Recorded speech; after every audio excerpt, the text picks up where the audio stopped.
Welcome back to our Closing Gaps by Opening Spaces vlog series. We are continuing our talk about this enduring theme and practice of intentional and impactful leadership and how we close gaps for all of our students, and in particular, those students with disabilities, by opening those spaces that result in their access to success. Listen, this is growth mindset learning. This is leading with an explorer's mindset, and it's bold. It's a belief that our leadership makes the difference. So, listen, if you are ready to shift, grow, and be bold, then let's jump right into our conversation. We're on the air.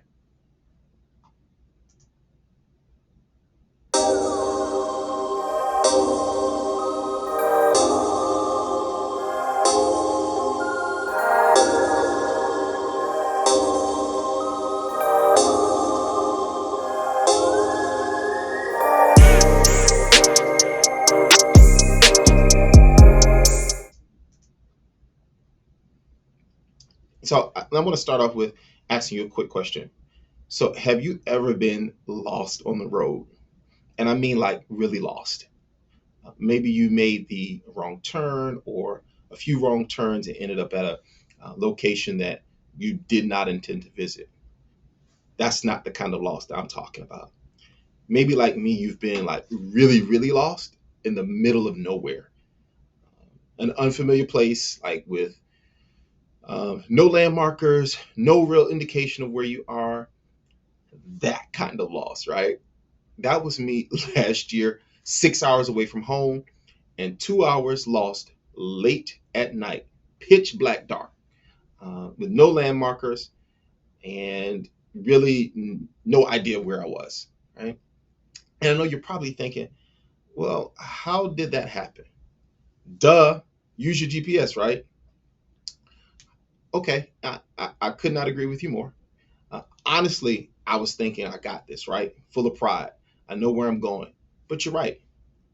A GPS makes all the sense in the world. It's really kind of a no brainer. Shift gears for me, with me for just a moment. So, as I think about our leadership of co teaching excellence in our buildings, I can't help but wonder, how is this idea of a GPS any different?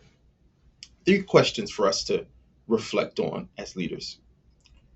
In addition to considering our school wide global approach to school improvement, that is, i.e., my school improvement plan, how am I considering those granular components, my action plan, with those specific strategies and next steps around our priority area of co teaching? Here's a second question. How do I position my teachers to be the most effective and impactful? And then, thirdly, what does my system of support of teachers really look like? Right? Well, without this granular positioning system of support, I don't know about you, but I'm lost and unable to effectively lead this work. And my teachers are lost because they don't know what is expected or have the resources to guide them in this work. But do you know who's really lost and impacted by a lack of direction? Yep, you know it was coming. Our students, right? So this leads me back to our two foundational leader questions that we've been asking throughout this series about our leader impact. And that is, are my students learning and are my teachers growing? Right? Then as leaders, guess what we need to do? We need to determine those drivers that will support student learning and teacher growth in this instructional setting, and also develop the design that will sustain student learning and teacher growth in this instructional setting. So you may recall, right, our eight mighty leadership moves, those core four drivers and those core four designs. And so today, in this series, I want to narrow our lens again and focus on just one of those drivers of support. And this one I call TTE supplies, right? Those templates, tools, and exemplars. Whoa, right? What are you talking about? Well, it's not those PPE supplies, okay?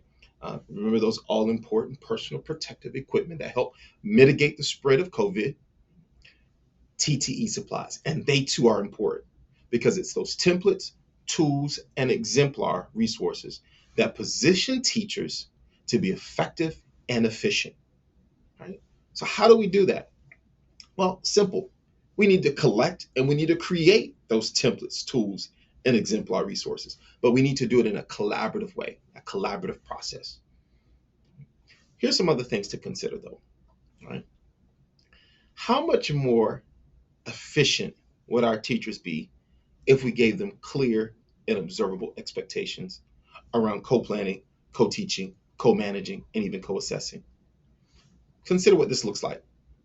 This looks like co-planning templates so they know clearly what is expected of them as it relates to the instructional design of their lessons, and in particular around UDL, SDI, and co-teaching strategies.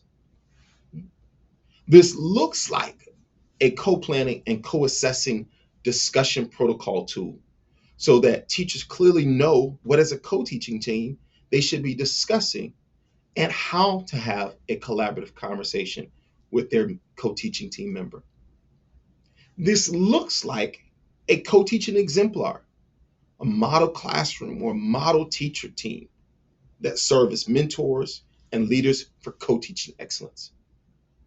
It looks like you as a leader leveraging the skills and the talents of the folks in your building. Now, these are just a few examples of what it looks like to support and provide resources that maximize teachers' impact, right? Now, before you act and make your next leader move, determine if this is the driver of support that you need to pull in your building. Are your teachers positioned for success, and have they been provided with any TTE supplies that improves their efficiency and their effectiveness? Right? Now, let's shift to the development of the design that can help sustain the impact of this work and support. And I call this one our action plan GPS, right? What is that? Right? It's those 30, 45, 60, or even 90-day action plans that serve as our monitoring and accountability of those very specific co-teaching practices and priorities that we've established in our buildings, right? It's a granular positioning system that engages us in the continuous improvement cycle of this work. Remember, are my students learning? Are my teachers growing? So how do we do this? How do we begin? The first thing is to ensure that we've established clear and observable expectations for co-teaching excellence in our buildings. Secondly, it requires the collaborative development of an action plan that focus granularly on the work. Now, here's some other things to consider. Listen, the action plan captures the why of the work. It's your vision in action. Secondly, here's something else to consider. The development of that action plan builds consensus for the work. It moves from buy-in to ownership. Thirdly, the action plan captures and clearly establishes the system of support. It reflects the significance of those TTE supplies and even professional development, which we'll talk about in our upcoming series. It's documenting what to do and how to do it.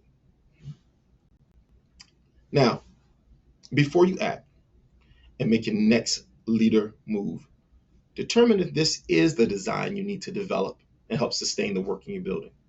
Have you perhaps been too global in your school improvement work? And maybe you need to consider an additional granular positioning system, more focused. Listen, leaders, this again is about intentional and impactful leadership. And that's what we need to do. We need to be impactful and we need to be intentional in this work. Earlier, I said this work requires both a growth mindset and an explorer's mindset. I was listening to Vicki Phillips, the Chief Education Officer with the National Geographic Society, on one of my favorite podcasts. And she said, leading with an explorer's mindset requires us to go to the edge of possibility and take the next step. And listen, I'm confident that if we do that, we will be well on our way to closing those gaps for our students and providing them, right, with the access to success. Listen, join me for our next vlog series. I've got so many more stories to share. And again, as always, I want to put these practical tools in your hands and some things for you to consider so that you can prioritize the work and then work on the work.